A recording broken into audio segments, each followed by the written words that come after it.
ბლოკის სავაჭრო კომისარმა ბრიუსელში ჩინელ კოლეგასთან შეხვედრის შემდეგ განაცხადა, რომ ევროკავშირი ჩინეთთან დიალოგის გზით ხელშესახების შედეგების მიღწევას ოქტომბრისთვის შეეცდება. ბოლო კვირების განმავლობაში ბრიუსელსა და პეკინს შორის ურთიერთობა განსაკუთრებით დაიძაბა. ჩინეთმა არაერთხელ განაცხადა, რომ sapasukho ზომებს მიიღებს ევროკავშირის იმ გადაწყვეტილების გამო, რომელიც ევროკავშირის ბაზრის ჩინეთის ჭარბის სიმძლავრისგან დაცვას ითვალისწინებს. დღევანდელი დისკუსია ინტენსიური საკითხებზე ორიენტირებული და კონსტრუქციული იყო. ჩემი მიზანი თავიდანვე ნათელი იყო ესა ევროკავშირსა და ჩინეთს შორის სავაჭრო ურთიერთობების დაბალანსება. უფსკული ფართოვდება ჩინეთის ექსპორტი ევროკავშირში იზრდება, ჩვენი საბაზო წილი ჩინეთში კი მცირდება.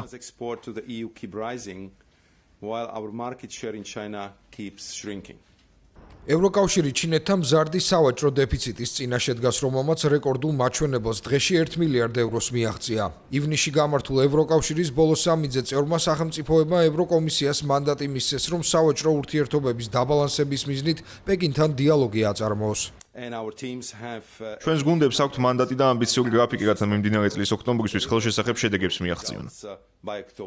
ჩინეთი შეშფოთებულია ევროკავშირის ბაზარზე წვდომის შეზღუდვის გამო, როგორც ცნობილია, ევროკომისია მარტში წარადგინა კანონპროექტი, რომელიც ევროპაში წარმოებულ პროდუქტებს ანიჭებს უპირატესობას.